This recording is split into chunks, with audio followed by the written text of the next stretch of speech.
I'm Dave Champion. I am calling for you, every single one of you watching this video, to engage in mass civil disobedience beginning on May 1st. Now, I'm not just saying that. I'm going to build a case for this for you today. I'm going to substantiate why it is absolutely essential for all of America to engage in mass civil disobedience starting May 1st. This is the banner, what I hope will become the symbol across all of social media for mass civil disobedience on May 1st. And the exact nature of the civil disobedience for which I am calling 100% of the businesses open up, 100% of the workers go back to work, no matter what the government says or does. We open our businesses back up. We go back to work, because whose country is this? At the end of the video, I'm going to give you a location on the web, a very easy way to go out and grab that banner and grab a copy of this video so you can promote this. Let me begin by saying I am not trying to convince the emotional crowd. What I'm going to present to you today is facts and evidence. And of course, emotional people, their rightness is based on the fact that they feel.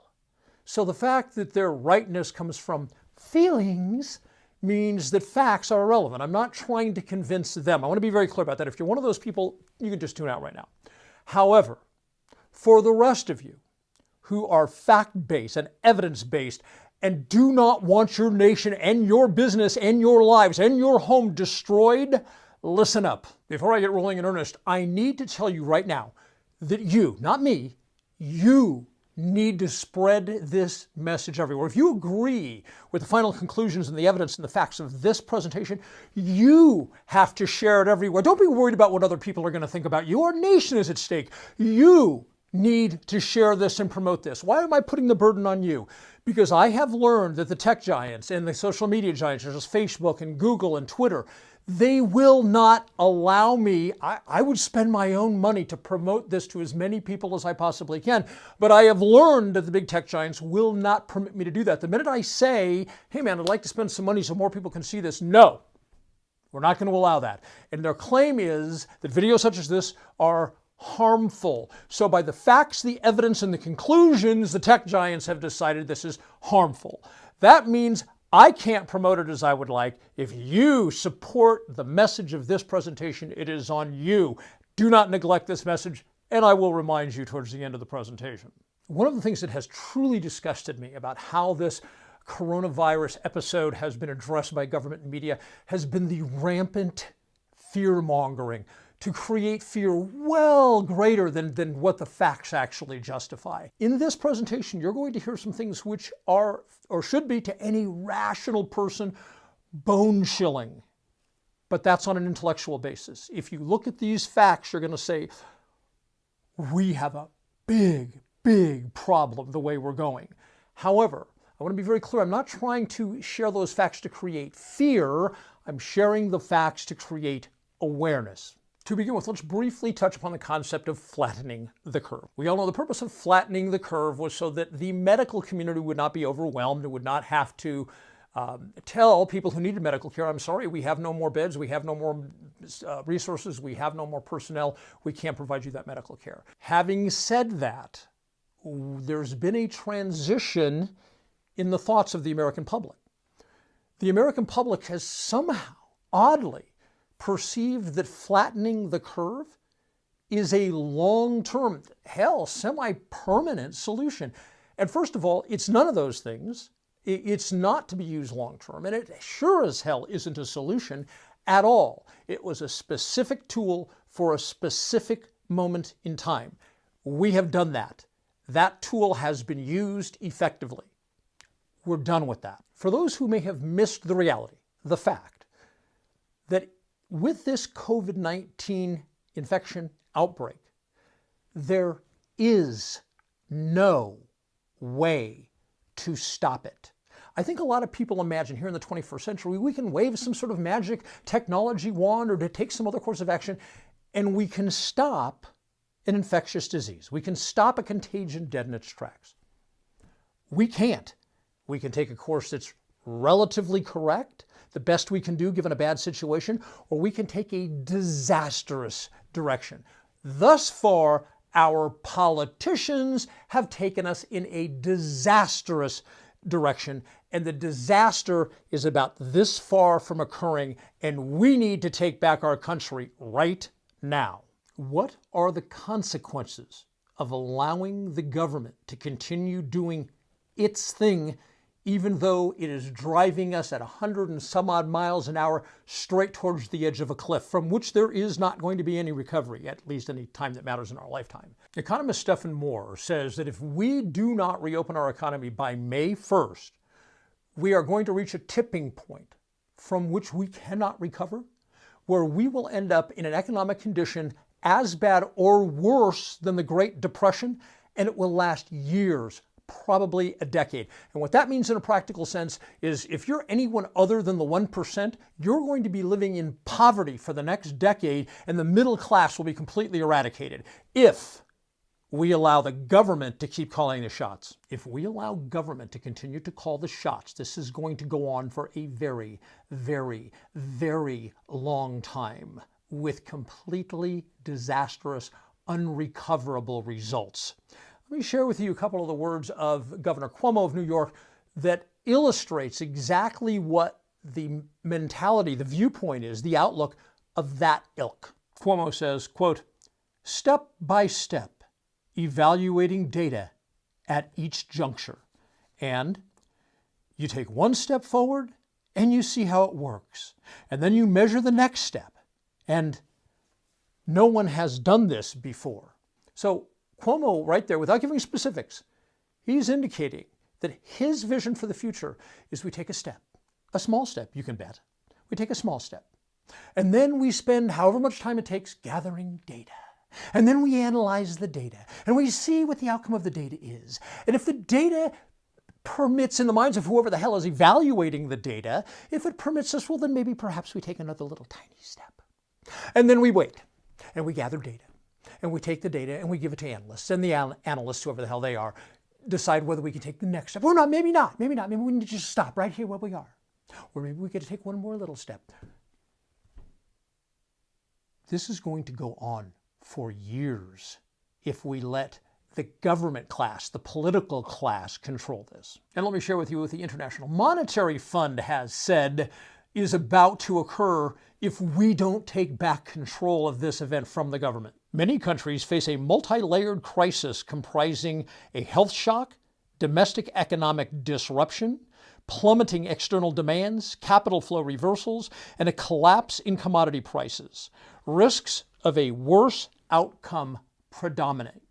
In other words, the dominant view, that thing which is most likely, is an utter leveling, destroying of all that we have built.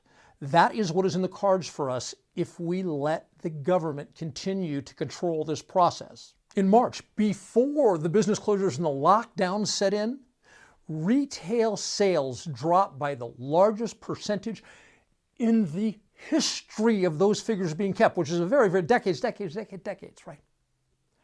The largest drop. And that was before we did the business shutdowns and the stay-at-home orders.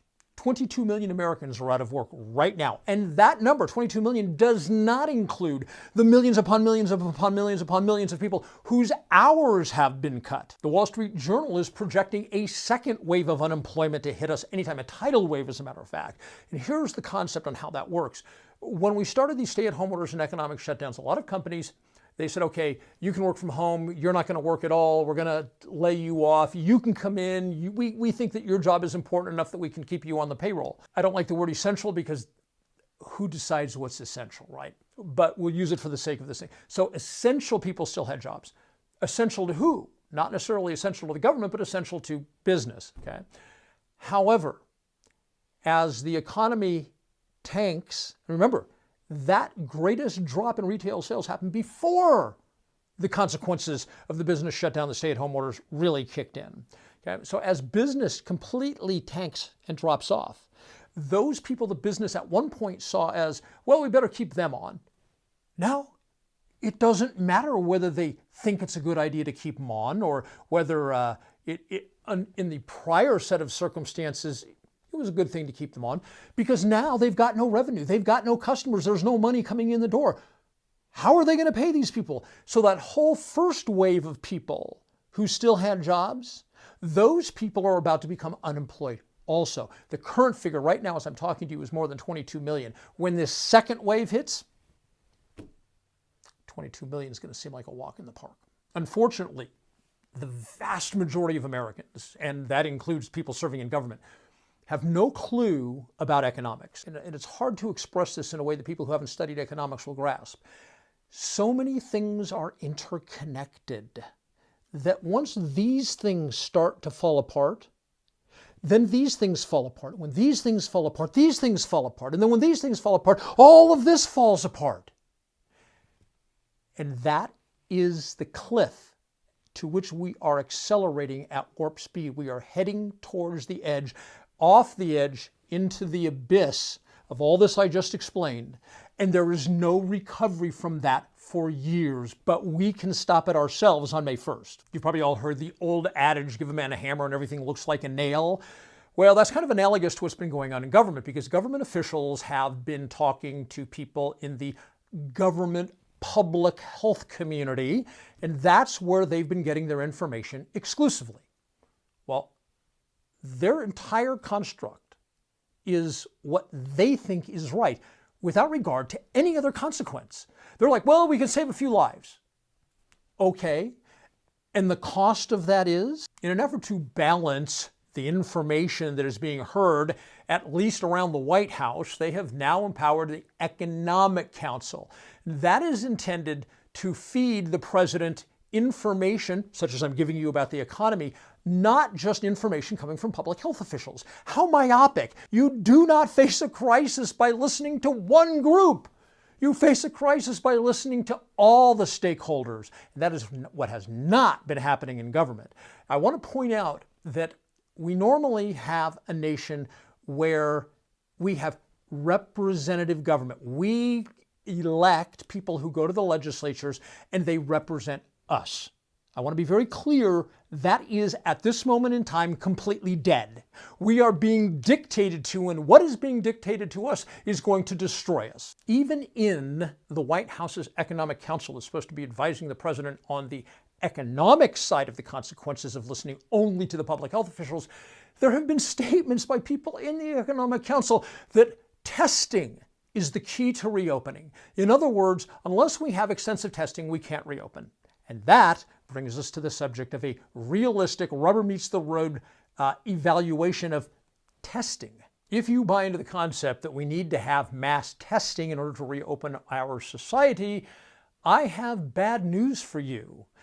Disease testing, I'm going to get to antibody testing in a minute, but disease testing has actually decreased, not increased. Here's some words from Politico from April 4th in one of their articles detailing what's going on with the disease testing.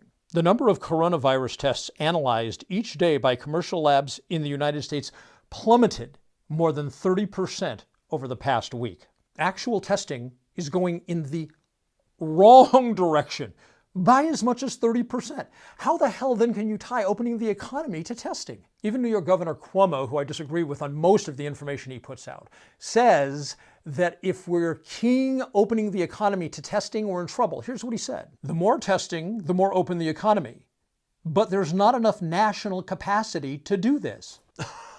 So yes, he is connecting testing to opening society, opening the economy back up, but in the same breath he's saying, but we don't have the capacity to do that. So I guess everything will just have to stay closed and we'll just have to plummet right off the edge of that cliff into an economic abyss that will leave the entire nation in poverty, except people like Cuomo, of course. Isn't it interesting? The public health officials are tying opening the economy back up to a standard, disease testing, that everyone agrees cannot be met. Others are tying reopening the economy to antibody testing. I'm not going to get into all the particulars about antibody testing. I'm just going to discuss whether or not that point of view is even rational. And the answer to that is a resounding no, it absolutely isn't. First of all, we could ramp up production 1,000-fold and never even scratch the surface of testing the American public. Second, Because the FDA is now, and I don't fault the FDA for this, they are allowing these companies to produce these kits without the normal procedure that would approve those types of kits by the FDA. And I understand why the FDA has lifted that requirement. I'm not no criticism of the FDA. But what's happening is now, as these companies are starting to put out these test kits and independent labs are looking at them to determine if they're actually working, they're finding out they have incredible error rates. One of the tests, as a matter of fact, if you had an antibody for the common cold, it was showing that you have an antibody for COVID-19, even though no such antibody existed in your blood. Furthermore, the National Institutes of Health just announced about, 5 days ago, that they're running a collection, a sampling of antibodies within the American public. They're going to go out and they're going to take this big group and they're going to sample all these people. And the goal is to determine, based on that sample, extrapolating from that sampling, what percentage of the American public has actually has COVID-19 or has had COVID-19. So this large group, right? National Institutes of Health, they can get their hands on pretty much anything they want. So what's this large sampling of a nation of 320 million people? How big a sampling can NIH go after? Well, by their own admission, 10,000. 10,000 out of 320 million people. And there is no program that will allow even a fraction of 320 million people to be tested. So people who are saying we have to predicate reopening the economy on antibody testing, they are out of their minds. Some people actually really want to keep the entire nation in lockdown, nobody working, everybody staying at home, all the businesses closed, until there's a vaccine. The stupid burns. It's incredible that anybody could be this stupid. Let me explain to you what's going on with the vaccines. First of all, I just heard some expert claim that a vaccine could be ready within a year. Okay? Well, that's nice to say that, but that's not what history shows.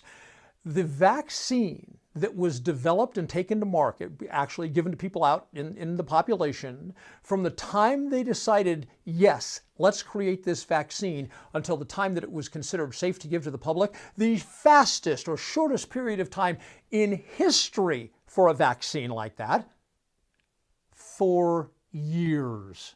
So according to this expert, somehow we're going to be able to peel 3 years off of the fastest time frame ever developed. Then we have to throw more cold water on the vaccine approach, because there are a couple of mutations now that have been found in India, mutations of the COVID-19 virus. And those mutations call into question if the virus is mutating quickly enough, which obviously in a handful of months would be quickly enough. If it is indeed mutating, as it appears that it is, we may never have a vaccine. So why would we tie 4 years, at best case a year, and perhaps never, to reopening the economy? And let's say that that expert was right. It could miraculously somehow happen in a year. It wouldn't matter. You'd still have another 9 years of living in poverty after that. Then the question arises, would the vaccine be safe? And I'm not making some weird anti-vaxxer argument. I want to point out to you that in 1976 with the swine flu, the government said that it had a vaccine that had been tested, and the government lied. In fact, one vaccine had been tested. That wasn't the one they gave the public. Another vaccine, an evolution of that they had not tested, they had not field trialed, was then given to the public, resulting in deaths, hundreds of deaths, thousands of people with permanent neurological damage. It was a disaster. Then we look at the vaccines for SARS and MERS. Those programs had to be discontinued because of the insane complications. Clearly a vaccine, as much as we can hypothesize, wouldn't it be nice if we could have this available shortly, and it would be perfect, and it would work, and it would create immunity, which it does not always do. Oh, this perfect world, let's do that. Yeah, but it doesn't work that way. There's been all sorts of numbers bandied about the death toll, the death rate, the death percentage from COVID-19. And there's a lot of flaws in a lot of those numbers that are coming out. So let's talk about that for a quick second. Where do we have a community that there was an outbreak, that was an isolated community, so there's not a bunch of external factors? Well, the best example we have is the Diamond Princess cruise ship. On that cruise ship, the official death rate was 1%. But the news gets much better, because most of the people on the Diamond Princess were considerably older than the population at large. When we take that age group and we ratchet it down to the population at large, using just the framework from the Diamond Princess, the death rate becomes 0.1%. It goes from 1% to 0.1%, 0.1%. The official death toll numbers have been rigged by the CDC, intentionally or otherwise. I leave that to you. A directive issued by the CDC on March 24th telling doctors to attribute a death to COVID-19 if it was just assumed, or even if they thought COVID-19 might be a relevant factor, not the cause of death. Let me share a quote from the CDC directive with you. COVID-19 should be reported on the death certificate for all decedents where the disease caused or assumed to have caused or contributed to death. So the official numbers that we're getting out of hospitals on the number of patients who've died from COVID-19 includes those who may not have died of COVID-19, but based on the CDC directive, that's still the cause that's being placed on the death certificate. Clearly, if the actual death count from COVID-19 is lower, then we would have a lower death rate, both in terms of how many people have been infected with COVID-19 versus how many die. And then we have the population at large and how many die. So if the number of how many people have died has been inflated, the rate is going to appear higher. Then we have the evidence from the antibody testing done in Germany and Iceland. And that, I'm not going to get into specific percentages, but that shows that the number of people who have had COVID-19 or currently have it and are asymptomatic is significantly higher than anything we've talked about here in this country. In Iceland, as an example, 50% of everyone they tested showed antibodies for COVID-19, which means half the population of Iceland had it. So you imagine if that was true in this country, what it would do is take this small death count that we have now, and it would ratchet it down to almost infinitesimally small. And of course, we only have a little more than 600,000 people out of 320 million Americans infected. So if you take a look at the death toll for how many people have died out of the entire nation, wow, the number's so incredibly small. And we're prepared to destroy our nation for that incredibly small number. This is warped, insane thinking. Some people say the rate of people who have already been infected could be as high as 70%, but we don't know that for a fact. In point of reality, we don't know exactly how many people have already been infected and were asymptomatic or minimally symptomatic. We have the indicators from Iceland and Germany, but we don't have any hard numbers on virtually anything here in this country, right? But let's just take the flu numbers from the 2018-2019 flu season. 45 million Americans contracted the flu during the flu season. If we take a look at the total number of COVID-19 deaths right now, and depending on who you talk to, the COVID virus has been with us 4 to 5 months, depending on who you listen to. But if we say that it has already, we don't know because we don't have the antibody tests and we're never going to have them. Let's be clear about that. But let's use the same numbers as from 2018-2019 flu season and say 45 million people have already been infected with COVID-19. And then we take a look at the actual death numbers as I'm sitting here today. What that means is the death rate from just the 45 million that, for the sake of this example, we're going to say have been infected, the death rate for those 45 million people would be 1/100th of 1%. Is there anyone who thinks it's an excellent idea to destroy our nation and our economy over 1/100th of 1%? Really? And then we have suicides. In 2018, there was more than 38,000 suicides. If we continue in the direction we're going, allowing government to control how we deal with this, rather than the people standing up and taking charge, the economic consequences are going to drive the suicide rate through the roof. I'm guessing if we don't act on May 1st, if you do not promote this, if you do not share this, if you do not act on this information on May 1st, because this isn't like we can do it any time. We have a short window to step back from the cliff, to step back from the edge. If we don't do it on May 1st, that window closes and over the edge we go. I don't have a crystal ball, but I'm going to say my opinion that if we allow the nation to go off the edge, over the cliff, and down into the abyss, Within a year, the suicide rate will be 5 times what it is now. And 5 times the suicide rate that it is now would be dramatically more than all the COVID-19 deaths combined. So what are we trying to accomplish here? Is it really about saving lives? As of April 6th, Singapore, a community with 5.6 million people, they had 6 COVID-19 deaths. 6 out of 5.6 million. And they're running their society essentially wide open. Yeah, they have social distancing, but that's about it. There's no business closures. There's no stay-at-home orders. Sweden is doing the same thing, and they're doing great. Yet we have all these business closures, and we have the stay-at-home orders, and we are destroying our economy. And yet the emotional drivel we're hearing is, oh my God, it's the worst thing to happen in the history of mankind, and we have to do all these incredibly tyrannical steps forever to save everyone. Really? Well, then explain Singapore and explain Sweden. One of Israel's top mathematicians, Professor Isaac Ben Israel, has been breaking down, along with his co-workers, he's been breaking down the mathematics of the COVID-19 outbreaks from countries all over the world. And what he has stated, he says it's not even open for discussion. Mathematically, the fact of the issue is within 40 days the virus has peaked, and it's virtually done and on the way out in 70 days. Most of the businesses, most of the states that have business shutdown orders happened around April 1st. If we go 70 days, we cannot recover. We will have gone over the tipping point, and we will be in that 10-year Great Depression. Or May 1st, we can take our country back. Ezra Klein of Vox spent some time reading through the reopening plans by several of the large think tanks in America, all of them, of course, funded by government. He believed when he picked these up to start reading them that there was going to be some good news.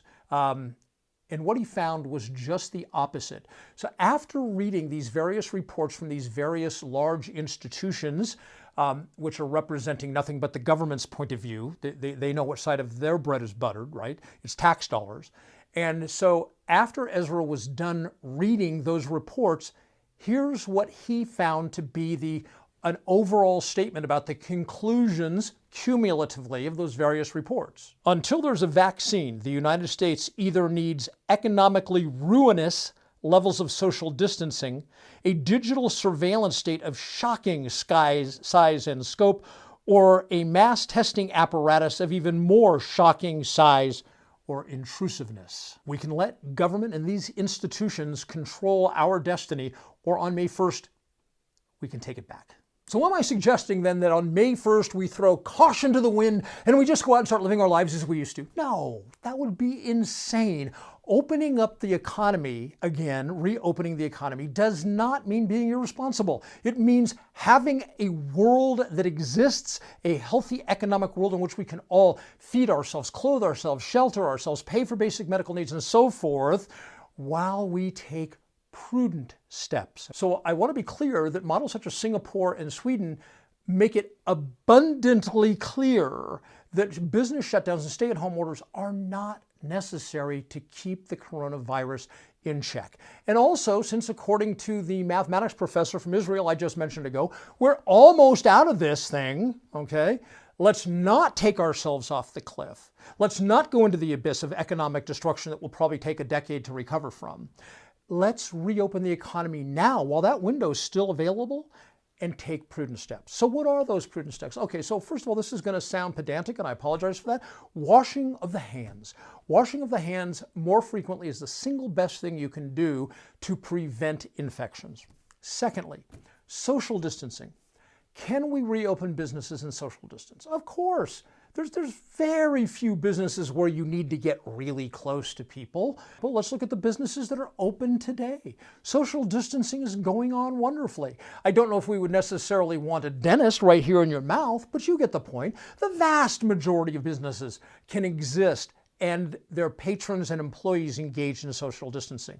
That is the key to how we reopen. Also, how about the people who are high risk? Well, it depends on how you look at that, and this video would be exponentially longer than it is if I broke that all down.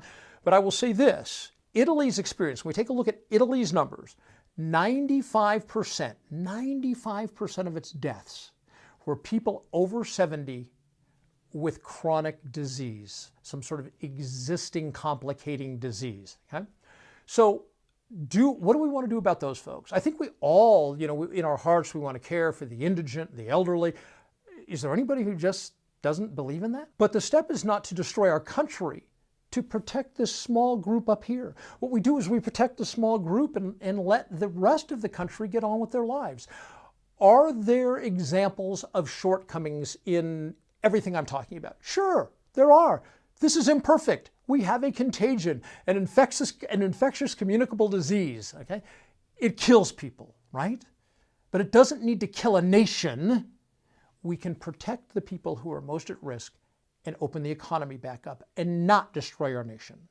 All we have to do is apply ourselves. And of course, we have treatments now that we know, not from clinical trials because there hasn't been the time for that, but from rubber meets the road, boots on the ground experience. We know hydrochloroquine works, especially if it's used in conjunction with azithromycin. So we have treatments that ratchet down the odds that anybody who winds up in critical condition is going to pass away. So we can protect those people better. We can protect the elderly over 70 who have chronic disease better. We have the ability to do this, but the window to actually open our economy back up is very small. Let's talk about social distancing for a moment.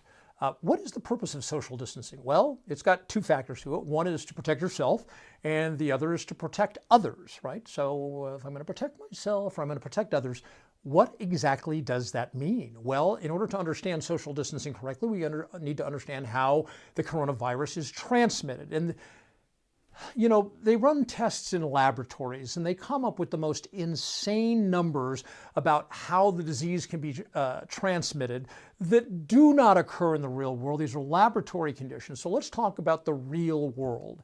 In the real world, you get this coronavirus just in a couple of different ways. Number one, you touch a surface that has the coronavirus on it, and the coronavirus has been on it a period of time in which the coronavirus has not yet expired.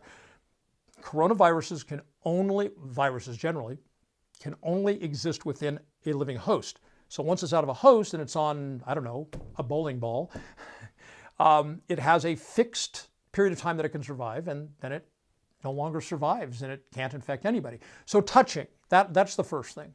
Second of all, it is liquid, we're going to call it that, from the mouth or nose, getting on you.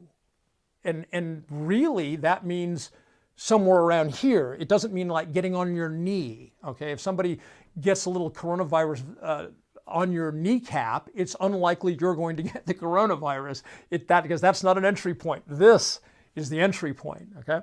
So what it really comes down to in real life is don't cough or sneeze on others. Don't let others cough or sneeze on you. That's it.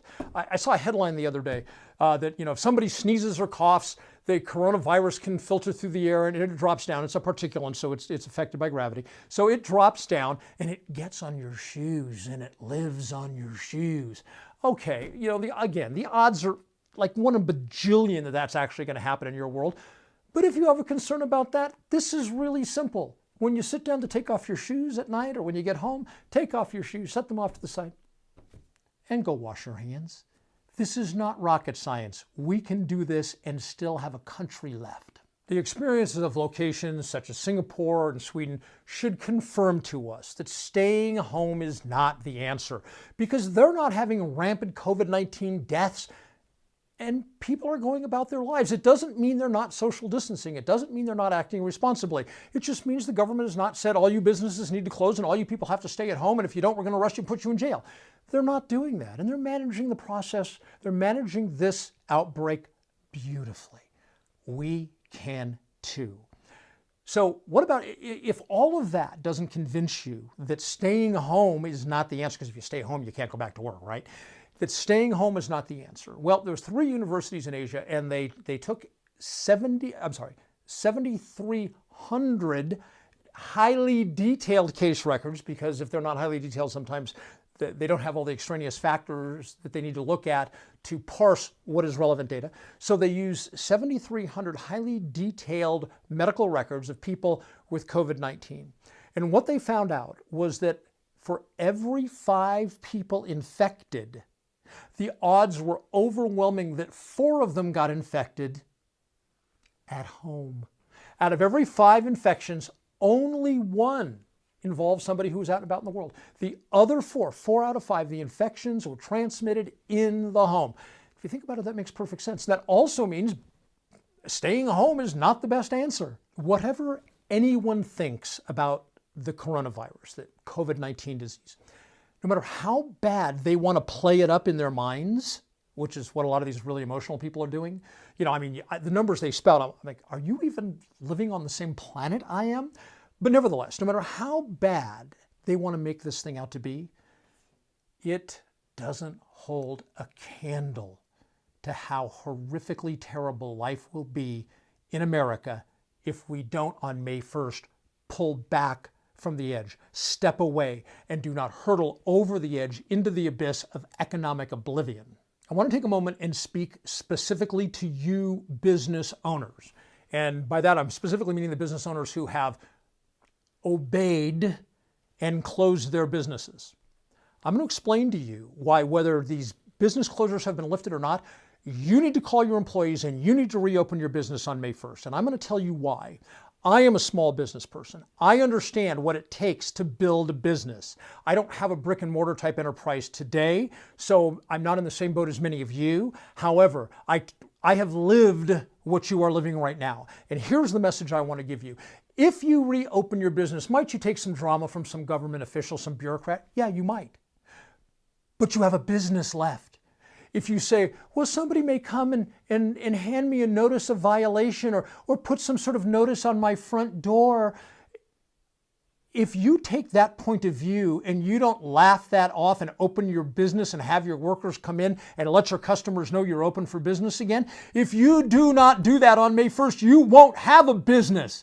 You won't have a business to get cited by some government bureaucrat. You won't have a business on which to have a notice put on your door because your business will be gone. So I ask you business owners, do you want to have a little hassle? Perhaps the odds are infinitesimally small. Do you want to have a little hassle with some government bureaucrat or lose your business? Which one of those two is the option? I mean, I understand there's no perfect option, but of having a little squabble with government officials or losing all you've worked for, which option do you choose? If you choose not losing everything you've worked for, on May 1st, you open your damn doors. And for both business owners and workers, if this becomes a movement, which is my fervent hope, and that requires you to spread this far and wide, if this becomes a movement on May 1st and all the businesses reopen and all the workers go back to work, no one's going to have a problem, or at least a little tiny percentage, because the government can't police an entire society that engages in civil disobedience.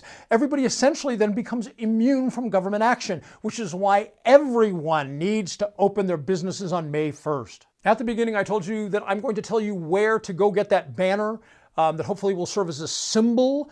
Very easy place. You can go grab that anytime. You don't need this video. All you have to do is go to drreality.news, drreality.news. Up at the top, there's going to be a tab entitled Back to Work. Click on that tab. You will see this video and you will see the banner. You will see what I hope is going to become a visual rallying call for everybody. Now, I want to repeat again, as you can tell, I've done a lot of work in preparation for this, and I've given you only a fraction of all the facts that support us going back to work now or paying the price for years. But without you, this isn't going to succeed. And the two things you need to do is you need to spread this message as far and wide as you can. Don't worry about what your friends or relatives are going to say. If you believe in this message, spread this message. And of course, with that comes, if you are a business owner, open your damn business on May 1st, come hell or high water, no matter what the government has said or done. And if you're a worker on May 1st, you show up and help your boss open that business. I'm done. I've done my part. Now it's your turn.